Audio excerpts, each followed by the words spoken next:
Assalamualaikum warahmatullahi wabarakatuh. Salah satu rukun haji yang tidak boleh ditinggal oleh para jemaah haji dari berbagai belahan dunia manapun adalah wukuf di Arafah. Karena kata baginda Nabi, Al-Hajju Arafah. Haji adalah di Arafah. Nah, Arafah ini menjadi momen yang cukup penting karena Nabi sendiri yang menjelaskan khairud du'a du'a'u yaumi Arafah. Sebaik-baik doa adalah berdoa di Arafah. Karena itu jemaah haji dalam kondisi apapun selagi masih bisa dibawa ke Arafah, maka sebaiknya dibawa ke Arafah. Baik dalam keadaan berbaring, jika masih memungkinkan untuk dibawa ke Arafah, maka harus dibawa ke Arafah. Itu sebabnya di dalam nomenklatur aturan yang ditetapkan oleh Kementerian Agama ada yang disebut dengan safari wukuf. Baik safari wukuf KKHI bagi mereka yang sakit atau safari wukuf bagi mereka yang lansia. Itu menunjukkan betapa pentingnya pelaksanaan wukuf di Arafah itu. Nah, Arafah menjadi istimewa karena disebut di dalam Quran sendiri faida afattum min Arafat.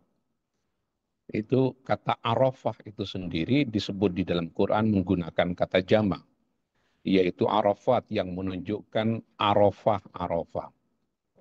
Kenapa disebut Arafah? Ada berbagai penjelasan yang diberikan oleh para ulama. Disebut Arafah karena Arafah menjadi ruang perjumpaan antara Nabi Adam dengan Siti Hawa untuk saling ta'aruf kembali setelah terpisah sekian ribu tahun. Makanya disebut sebagai Arafah. Ulama yang lain menyatakan bahwa Arafah disebut Arafah karena Arafah Jibrilu Ibrahim manasikal haji. Karena malaikat Jibril memperkenalkan tempat-tempat atau ritus penyelenggaraan ibadah haji itu kepada Nabi Ibrahim. Lalu malaikat Jibril berkata kepada Nabi Ibrahim, "A'arafta, apakah kamu sudah mengetahui?" Maka jawaban Nabi Ibrahim alaihissalam, "Araftu, saya mengenalnya." Makanya kemudian disebut sebagai Arafah. Di Arafah itu tidak ada bacaan yang wajib. Karena beda antara haji dengan ibadah-ibadah yang lain seperti salat. Kalau di dalam salat ada yang disebut dengan rukun qauli, ada sebuah perkataan yang harus diucapkan. Seperti di dalam salat disebut dengan takbiratul ihram.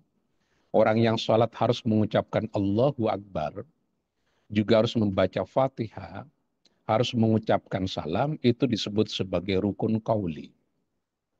Di dalam haji, seluruh rukunnya itu tidak ada yang qauli, tidak ada perkataan yang wajib diucapkan.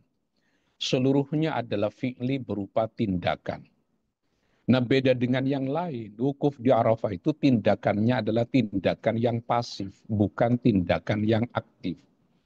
Seluruh orang duduk, berdoa kepada Allah, berhenti seluruh aktivitasnya untuk berdoa kepada Allah, meminta semua yang diperlukan oleh para jemaah haji.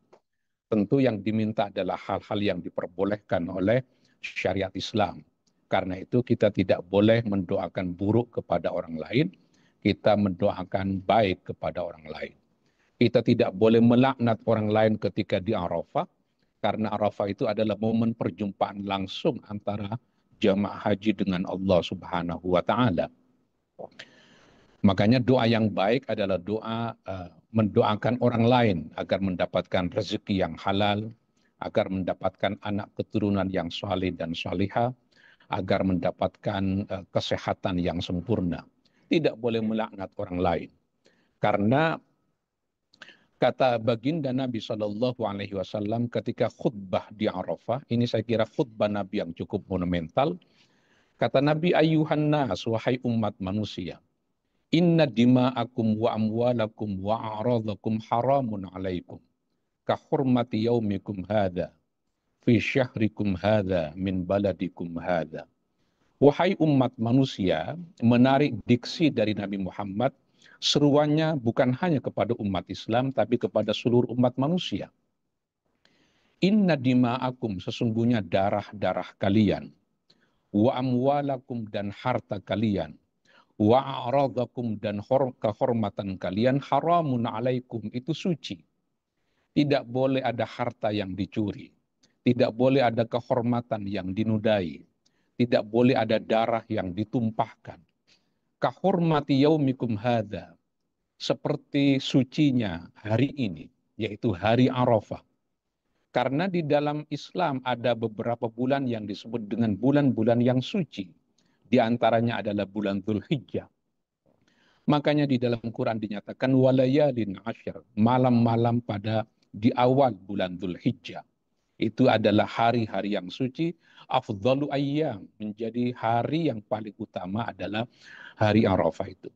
Kahormati yaumikum hadza, seperti sucinya bulan ini, seperti sucinya hari ini. Fi syahrikum hadza, di bulan ini, min baladikum hadza, dimulai dari negeri ini. Karena itu jauh sebelum negara-negara barat bicara mengenai pentingnya penghargaan terhadap hak asasi manusia, 1400 tahun yang lalu baginda Nabi melalui khutbah di Arafah sudah menegaskan mengenai pentingnya penghargaan terhadap nilai-nilai kemanusiaan.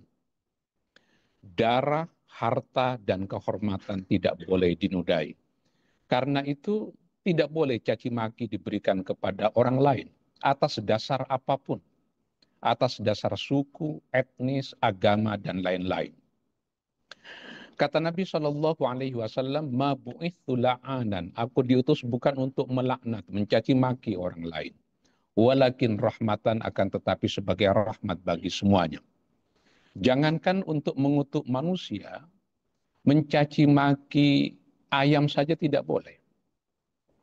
Rasulullah SAW menegaskan seperti dikutip oleh Jalaluddin As-Suyuti di dalam kitabnya Al-Jami'us Shaghir li Ahaditsil Basyirin Nadhir. Kata Nabi, jangan mengutuk, jangan mencaci maki ayam. La tasubbu ad-dika. Jangan mencaci maki ayam. Fa innahu yuqidzuka lis-shalah, karena ayam itu membangunkan kamu untuk melaksanakan salat. Sama ayam saja kita tidak dibolehkan untuk mencaci maki, apalagi sesama umat manusia. Dan seruan Nabi khutbah di Arafah itu seruan kepada seluruh umat manusia untuk memperhatikan pentingnya nilai-nilai kemanusiaan. Dimulai dari hari Arafah, di bulan Dzulhijjah, dari negeri yang suci ini. Menarik, Arafah itu bukan tergolong kepada tanah haram. Beda dengan Musdalifah dan Mina yang menjadi bagian dari tanah haram. Arafah adalah satu-satunya lokasi yang menjadi tempat pelaksanaan ibadah haji yang tidak menjadi bagian dari tanah haram. Tapi sekalipun tidak menjadi bagian dari tanah haram, Arafah justru menjadi inti dari seluruh pelaksanaan ibadah haji. Karena Arafah itu ruknun min arkanil haji, salah satu rukun haji. Harinya menjadi hari yang istimewa, padahal kita tahu Arafah tidak menjadi bagian dari tanah haram. Beda dengan Mina, Musdalifah, dan daerah-daerah lain yang tanah haramnya, kesuciannya ditetapkan oleh Allah melalui baginda Rasulullah SAW. Saya kira jemaah haji penting untuk memperhatikan, tidak menyanyiakan hari Arafah ini, untuk banyak berdoa, banyak berzikir kepada Allah Subhanahu wa Ta'ala. Jangan lupa, ketika jemaah haji sedang berada di Arafah, jemaah haji dalam keadaan ihram. Maka seluruh hal-hal yang dilarang ketika ihram itu tidak boleh dilakukan. Seperti membunuh binatang, memotong kuku, memakai pakaian yang berjahit, memakai pakaian yang muhit, yang meliputi tubuh, itu juga tidak diperbolehkan. Maka seluruh jemaah haji ketika wukuf di Arafah tidak boleh melakukan hal-hal yang diharamkan ketika dalam keadaan ihram. Nah, karena itu saya minta kepada seluruh jemaah haji untuk memperhatikan ini. Niat ihram hajinya dimulai dari hotel masing-masing. Karena seluruh jemaah haji ini sudah mukim di Mekah, Maka untuk niat ihram hajinya tidak boleh lagi, tidak usah pergi lagi ke tanah halal. Cukup dilakukan di hotel.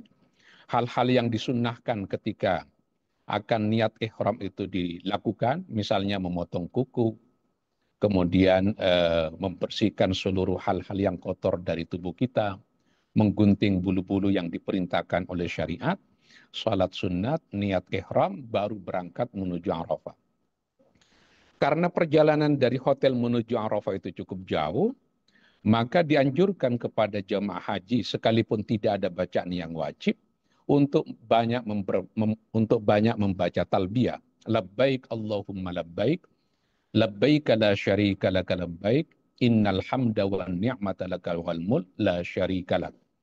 Daripada ngomongin orang lain, membicarakan hal-hal yang tidak penting, bisa mengikuti mazhab Maliki yang menyatakan membaca talbiyah itu hukumnya adalah wajib.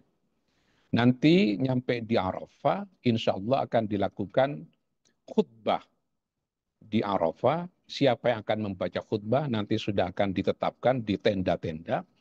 Ada para khatib yang akan menjelaskan mengenai urgensi, esensi, substansi dari wukuf di Arafah ini. Kalau tidak penting-penting amat, jemaah haji dianjurkan untuk tidak keluar dari tenda. Karena biasanya terik matahari di luar tenda itu luar biasa. Aktivitas keluar tenda itu mungkin hanya untuk ke toilet saja. Selebihnya baca Quran, membaca tasbih, membaca hauqalah, membaca sholawat, membaca Quran banyak dilakukan di tenda Arafah itu. Wukuf di Arafah dimulai sejak tergelincirnya matahari pada tanggal 9 Zulhijjah. Dan biasanya jemaah haji setelah maghrib mulai didorong menuju Musdalifah. Dan barang siapa yang masih mengikuti malamnya Arafah, sudah tanggal 10, sebelum waktu fajar masih ada di Arafah, dia masih dihukumi bisa mendapati wukuf di Arafah. Tapi kalau nyampe ke Arafahnya setelah fajar, apalagi masuk waktu pagi, maka sudah tidak dihukumi mendapatkan wukuf di Arafah. Padahal wukuf di Arafah itu menjadi penting. Karena itu seluruh petugas haji bertungkus lumus berusaha bagaimana jemaah haji semua bergerak menuju Arafah sejak tanggal 8 Dzulhijjah agar mendapati Arafah mulai dari pagi 9 Dzulhijjah sehingga setelah tergelincirnya matahari seluruh jemaah haji Indonesia bisa mendapati wukuf di Arafah. Saya kira ini penting disampaikan kepada seluruh jamaah haji terkait dengan wukuf di Arafah. Demikian, wassalamualaikum warahmatullahi wabarakatuh.